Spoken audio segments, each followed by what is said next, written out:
ഇറാനിൽ സർക്കാർ വിരുദ്ധ പ്രക്ഷോഭം രൂക്ഷമാകുന്നതിനിടെ ആശങ്കയിലാണ് അയൽ രാജ്യമായ പാകിസ്ഥാൻ. ഇറാനുമായി അതിർത്തി പങ്കിടുന്ന ബലൂചിസ്ഥാനിലെ അസ്വസ്ഥതകളാണ് പാകിസ്ഥാന്റെ ഭയത്തിന്റെ അടിസ്ഥാന കാരണം. ഇറാനിലെ പ്രശ്നങ്ങൾ ആഭ്യന്തര കാര്യമാണെന്ന് പാകിസ്ഥാൻ പറയുമ്പോഴും അസ്വസ്ഥതകൾ അതിർത്തി കടന്നെത്തുമോ എന്ന ഭയത്തിലാണ് സുരക്ഷാ സേനകൾ. ഇറാനുമായുള്ള പാകിസ്ഥാന്റെ 900 കിലോമീറ്റർ വരുന്ന അതിർത്തി ബലൂചിസ്ഥാൻ പ്രവിശ്യയിലാണ്. ഇറാനിലെ സിസ്താൻ ബലൂചിസ്ഥാനിലും പാകിസ്ഥാനിലെ ബലൂചിസ്ഥാനിലും ഒരേ വംശീയത പങ്കിടുന്ന ബലൂജ് വിഭാഗക്കാരാണ് താമസിക്കുന്നത്. ബലൂജ് വിഘടനവാദികളുടെ നേതൃത്വത്തിൽ ആക്രമണം നടക്കുന്ന മേഖലയാണിത്. ഇറാനിലെ കിഴക്കൻ പ്രവിശ്യകളിൽ ഉണ്ടാകുന്ന പ്രതിഷേധങ്ങൾ പാക് അതിർത്തികളിൽ അസ്ഥിരത ഉണ്ടാക്കുമോ എന്നാണ് സുരക്ഷാ ഏജൻസികളുടെ ആശങ്ക. പതിറ്റാണ്ടുകളായി ഈ മേഖലയിൽ വിഘടനവാദികൾ പാകിസ്ഥാൻ സൈന്യത്തിന് വലിയ വെല്ലുവിളി ഉയർത്തുന്നുണ്ട്. കഴിഞ്ഞ വർഷം ഇസ്രയേൽ നടത്തിയ ഓപ്പറേഷൻ റൈസിംഗ് ലേണിന്റെ സമയത്തും പാക് സുരക്ഷാ സേന മുൻകരുതലുകൾ എടുത്തിരുന്നു. ഇതിനൊപ്പമാണ് US സൈന്യത്തിന്റെ സ്പെഷ്യൽ ഫോഴ്സ്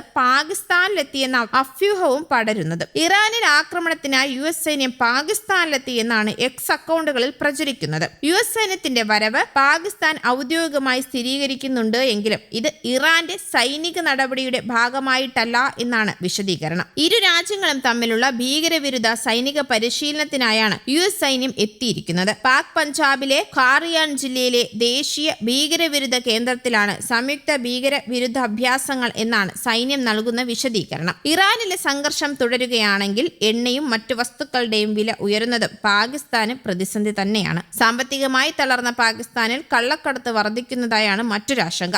ഇരു രാജ്യങ്ങളും തമ്മിലുള്ള വ്യാപാരത്തെ ഇറാൻ സംഘർഷം ബാധിക്കാനും സാധ്യതയുണ്ട്. പണപ്പെരുപ്പം, തൊഴിലില്ലായ്മയും വർദ്ധിച്ചു വരുന്ന ജീവിത ചെലവുമാണ് ഇറാനിലെ പ്രക്ഷോഭങ്ങൾക്ക് കാരണം. സംഘർഷം രൂക്ഷമായ ഇറാനിൽ നിന്നും അഭയാർത്ഥികൾ പാകിസ്ഥാനിലേക്ക് ഒഴുകാനുള്ള സാധ്യതയുമുണ്ട്. സ്വതവേ സാമ്പത്തിക പ്രതിസന്ധിയിൽ നട്ടം തിരിയുന്ന പാകിസ്ഥാന് വലിയ തോതിലുള്ള അഭയാർത്ഥി പ്രവാഹത്തെ ചിലപ്പോൾ താങ്ങാൻ സാധിക്കില്ല. അതിനാൽ അയൽ രാജ്യമായ ഇറാനിൽ ഒരു ഭരണമാറ്റമോ അസ്ഥിരതയോ പാകിസ്ഥാൻ ആഗ്രഹിക്കുന്നുമില്ല. എന്നാൽ ഇറാനിൽ ഭരണമാറ്റം ഉണ്ടാകാമെന്ന് ആഗ്രഹിക്കുന്ന US-ഉമായുള്ള ബന്ധം നിലനിർത്തേണ്ടത് അത്യാവശ്യമാണ് പാകിസ്ഥാൻ.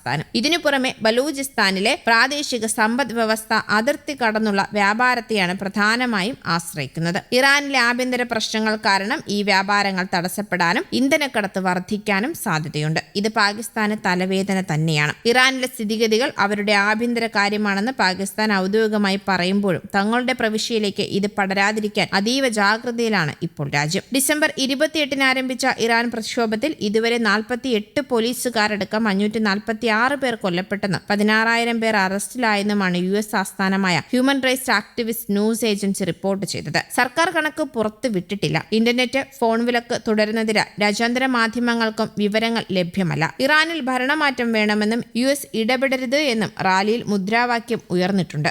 News desk, Kerala Kaumudi.